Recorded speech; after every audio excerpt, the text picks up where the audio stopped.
Welcome to the CEO Launch Podcast. We are a dynamic mother-daughter duo bringing you personality, insights, and practical advice from two different generations of entrepreneurship. We aren't just mother and daughter. We are also best friends and business partners. I've watched my mom help thousands of entrepreneurs start the businesses of their dreams, including me. And now it's your turn. Hello, everyone, and welcome to episode 11. Last week, we talked about mistakes, and as a business owner, mistakes can be very detrimental to our self-esteem, but we talked about how you come back from it, because that's the important part, coming back, letting yourself know that you are very human, even though you are that amazing CEO that you are, and you're allowed to make mistakes. Yep. So this week, we're going to be talking about something that also can get a little vulnerable, as my mama said last week. But this week, we're going to be discussing self-doubt and insecurity. And as business owners, especially business owners who may be doing this on their own, all of my first-generation CEOs, even second-generation like myself, just starting a business can be very, very scary. Yeah. It takes a lot out of you. And so this is the episode where I get vulnerable and I get to take my crown back as the drama queen. Yes, I don't think I want that crown. I think I like you having that crown. You think so? Yeah. Okay, so I'm going to take it back. We're going to go back in the day to January 2020. You know, anything pre-COVID is a long time ago. It was a long time ago. This is a very different world that we were in. We could go outside. We could go to restaurants. It was different. So in January, I officially incorporated my business on January 2nd. I was very excited. I had been planning all of the end of 2019. I think the second that we left MoguleCon, Right. I was like, all right, you have been wanting me to be a business owner my entire life, and now's the moment. I finally won. Right. I finally won you over. Like, okay, fine, I'll do it. I'm going to do it. So MoguleCon was a turning point for me. And for anyone who doesn't know, MoguleCon is this amazing conference that happens in Atlanta where women of color who are entrepreneurs gather together and just learn how to expand their business so that they can become moguls. And I was fortunate enough to be invited by my incredible mother, because this was your fourth year speaking. Okay, so this is how trash I am. She has spoke 4 times and I hadn't seen her yet. 4th time attending. I think it might have been my 3rd time speaking, but it's okay. Okay. Yeah. Either way, I'm still kind of trash because it happened more than once and I hadn't seen her speak at MoguleCon yet. And so I saw her speak, and just seeing all the incredible women in that space, I just knew that now was the time and now was the space for me to become a business owner. So that first couple of months post MoguleCon, I knew I wanted to join a coaching program. You know, I had walked up to Felicia and I was like, listen, I haven't started my business, but can I do this? She was like, yeah, absolutely. Like, perfect. So I started putting everything in line and thinking about what I wanted my business to be. And I have to tell you, I had a very big concept of what Eclair Vision was going to be. I don't even think I had the name yet. I did it. I had a very big concept of what this business was going to be because it was based on my experiences. It was based on my experiences as an employee and the things that I felt were missing in the workforce and were missing for people like me who didn't necessarily. My mom can tell me how to run an empire, but when I was looking for jobs, that just wasn't her forte. And I think that's the case for a lot of people in a lot of different ways where we just don't really know how to navigate this new job space. And I wanted to figure out, like, how do I fit into this? What can I do to make this happen? I'm not your traditional HR specialist. You know, I haven't been working in the HR field in departments in a very traditional way, but I had HR experiences. My first job, I was a manager. I was managing like 60 people, hiring, interviewing, doing all of that stuff that I didn't realize until later on. People didn't get this experience. And so pieces of me felt kind of insecure because I was so young in that space, taking on all of these responsibilities. And I shied away from entrepreneurship because I was just like, I can't do this. I'm not you. I can't figure out like all of these things that you do. Like, my mama will work 15 hours, make lobster tail for dinner, and then still plan on what her next day is going to be. And I'm just like, I don't have that in me. That's just crazy. And so I finally started making these very small steps into building my business. And it still took me a while. You know, I had my village. I had my people like rooting me on. I was having conversations with people. But it was just still this voice in the back of my head that was like, girl, are you sure? You sure you want to do this? How you gonna do this? Like, how we doing this? You know how we doing this? Because I don't know how we doing this. And I was just like, hey, listen, just chill on me. I'll figure it out. And then I got my beacon of hope. My coach asked for my resume for our first intensive. Me being a perfectionist that I am, it works really interesting because I am a perfectionist that knows that perfection doesn't exist. So I work towards the impossible in a very strange way. And so I couldn't just give her the resume that I had been passing around to my employers to get these jobs because I'm supposed to be a CEO now. You know, I'm supposed to have all of these things together. So I am freaking out. I didn't have headshots. I didn't have my big capability statement and all of these things that entrepreneurs allegedly have. So I'm like, I need to find a photographer. I need to get my resume done. And I have to do all of this stuff. And I started calming down. I did find a photographer, took some great pictures. Shout out to Amber Iris. She's in DC. So if you're in DC and you want some great branded photos, there you go. There's some free advertisements. But I took those pictures, I got my resume ready, and as I was doing my resume and I calmed down, I realized, one, what am I freaking out about? I've been writing resumes for years, not just for myself, for my friends. Anytime my friend is looking for a job, they're like, hey, can you look at my resume real quick? And I'm like, yeah, use this software, do this, all of those things. Doing all of that, I was just like, what am I concerned about? Yeah, like, why were you freaking out? But that's how you always have been. Like, you know, you freak out before the test and then like, mommy, I got a 98. Right. And I'm like, but I got a 98. You know, like it wasn't 100. And you just like, it's an A. Yeah. But I'm the same way, so yeah. Yeah, I get it very naturally. Yeah. So I'm freaking out and I make this bomb resume, okay? Like my resume was it. Like everything that I designed, I was just like, yo, I am good at this. I am not good at this. I am great at this. And I had a friend who was job searching and I was like, let me do your resume. Because I wanted to see, like I needed to test this out. Like I had this new system, this new way of doing things. And because I had job hopped, if you don't know, I had 3 jobs in 2019. It was a very interesting experience, but I learned very quickly how to get jobs and how to, you know, really show up and be good at it. Like the numerous interviews and all of those things. So I was like, let me just use all of this research and see if I can formulate something to help other people create resumes. And I did the resume for my friend and I was like, oh no, I'm really good at this. Like I'm really it. And like, did she get the job? I got every job all the time. I got the job, they got the job, everybody got the job. The jobs was just happening. So I was like, okay, I am going to do a quick sale. I'm gonna dip my toe in and I'm gonna see if people would be interested in resume services. Like if this is something that people would want. And so I made my little Canva flyer and I was like, I'm doing resume services for X amount of money, but it's a limited time slot. And I was hoping by maybe like 2 months, all the slots was gonna fill up. When I tell you within a week, I think, all 15 of my slots were booked for these resume services.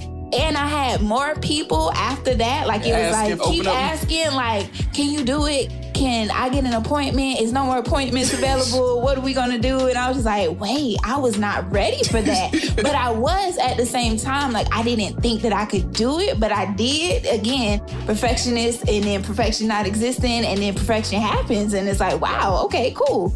It blew me away and it took me out of this place of feeling like, you know, I wasn't supposed to be here. I couldn't be here.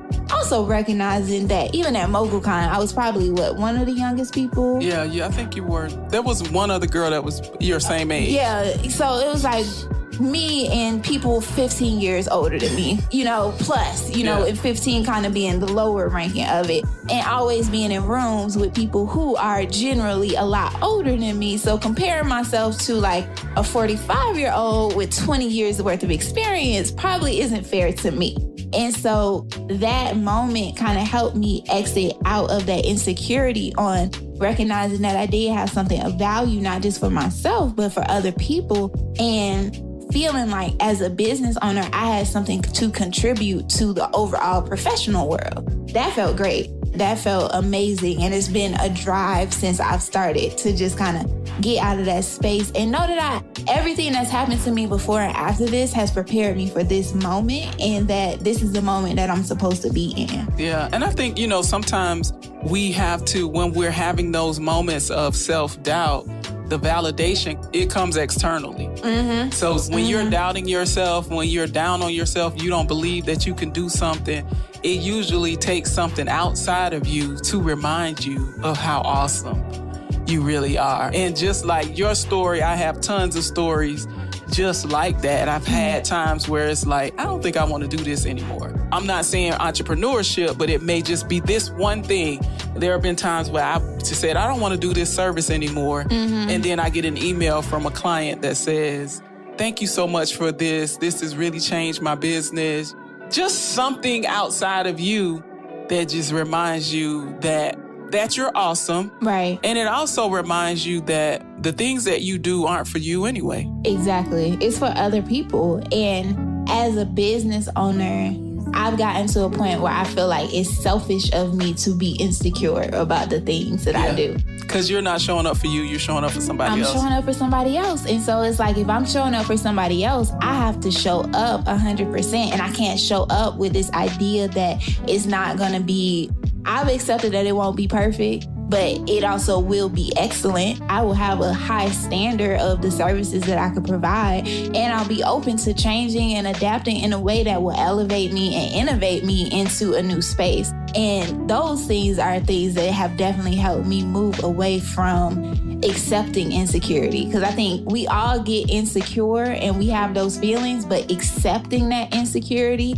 and seeing that as truth is the difference between, people that do good things and people that do great things. Yeah. And we talked about it, imposter syndrome is real. It's so real. It's so real. And I think for both of us, as much as we've accomplished in life, we still have those moments where we're like, can I do this? Like, is this the next frontier for me? Or am I okay with these accomplishments? Or this is something that we definitely do for each other. We will forget all of the amazing things that we've done. And focus on that one little thing. Yeah, the one little thing, that one little mistake that we made. And I know for me, when I hear you, I'm like, girl, have you met you?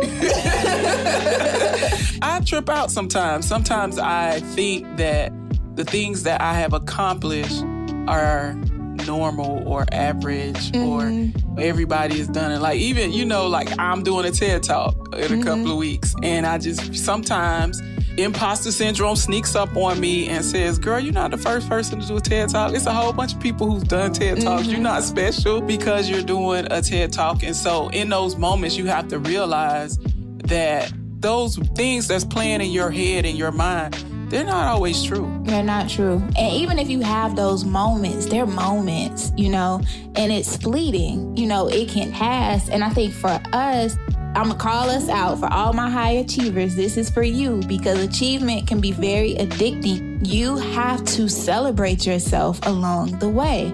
I always kind of slide in a little pop culture story and things like that. I was watching this interview with Diane Carroll, and she was talking about how when she was nominated for an Oscar for Claudine, she was in Mexico relaxing. Her manager called her like, hey, you got nominated for an Oscar for, I think it was for whatever the lead actress role is. And that was like one of the first times that had happened. I think the person before her was Dorothy Dandridge, which was like years before Claudine had happened. And so the first thing her manager told her was, I know you have a tendency to not take these kind of things as serious accomplishments, but I'm not going to let you do this right now because this is something that's really important and you need to celebrate it. That's so true with everything. Both you and I are not team participation trophy. We don't necessarily love the graduations for every time you get an A on the test and those we're not types gonna of have things. a party. Yeah. You're not getting a gift if you do stuff that you're supposed to do. Yeah, or breathe. However, I do think it's important that when we do have these really big moments and we have these accomplishments, that we celebrate ourselves. Like, we should totally celebrate ourselves because we're doing great things. And listen, girl, a lot of people may have done a TED Talk, but this is your first one and you're going to kill it, okay? You're going to kill it. Yes. And that's what it is. And so for me, I even had this moment when I first started my business, like, man, I'm just starting my first business at 25. Like, I'm so behind. I think I was actually 24 when I started, but it was just like, I'm so behind. And I'm just like, Girl, get it together. Get it together. So if you're feeling self-doubt, I just want you to know, like, we feel it too. You're not alone. But sometimes it's really about, all you got to do is think about the people that you're going to impact. Yeah. I remember when I was getting ready to write my first book, and I'm going to just tell y'all, it took me 6 years to figure out what I wanted to put in this book. It's just shouldn't have taken that long. But I remember my coach at the time, James Malinchak, was my coach, and he said, why do you want to write this book? Mm-hmm. And I said, I want businesses to stop going out of business. I want them to stop failing. And he said, so what happens if you don't? And so that reminder, those 6 years of doubting myself that I could actually get this done, that was 6 years. Like, how many businesses went out of business in 6 years? That's not to say that every business owner is going to read my book, but my hope is that the business owners that do read it will stay in business. And so when you're feeling those moments of self-doubt, get out of your head and think about the people that you are going to impact. Then that's what really matters. Yeah, that's what keeps you going. Yeah. So let's talk about these takeaways. I think number one for me is, especially from my story, you just need to know step one. I'm pro-plan. I really am. I will create a whole scenario in my head, write it down, put it on the whiteboard, all of that fun stuff. Yeah, you are. Because I remember when I came to you about this podcast, I was ready to do it in 30 days. And you were like, no, mommy, we need to work this out. And so we had to stretch it out. I just want y'all to know, I wanted to launch in June. And Miss Thang over here said, no, we need time. And we needed time. Yeah, we did. We did. Maybe, we could have figured it out. We needed time. But in the spirit of honoring both of us, sometimes you just need step one. And step one is okay, and you can figure out all the rest of the steps later. Most of the stuff that you are believing is probably not true anyway. Right. The things in your head, it's just in your head. It's not real life. And then the third thing, and I think this is super important, and this is a point that we've been honing on again and again, but you have to surround yourself with people that want to see you win. Yep. And when you surround yourself with people who want to see you win, they're able to talk those voices out of your head that's telling you that you're going to lose. I have a whole bunch of those people in my life that tell me, girl, please, go sit down somewhere. Go sit down, please, because you already know you can rock it. So we hope that this was, you know what? We're going to stop saying we hope that this was helpful. We're going to believe that it was helpful. Yeah, we already know we helped you. Just remind us and tag us in your post when you say, girl, you helped me with that episode. Right. No, we just kidding. We really are humble, y'all. We really are humble. Yeah, and we do. We do really hope that this podcast is helping you, and this episode will help you overcome your self-doubt. So meet us here next week, and we are going to talk about some of the small changes that you can make that make a big impact. And if you haven't already, join our online community, the Efficient CEO Movement, on Facebook, where we will be continuing the conversation and provide you with tips, advice, and encouragement. I'm going to keep it short and cute this week. Follow us on social media at the CEO Launch. Almost everything you can think of, we're on that platform. Yes, see you next week. And don't forget to take off. This is a Clearwood production.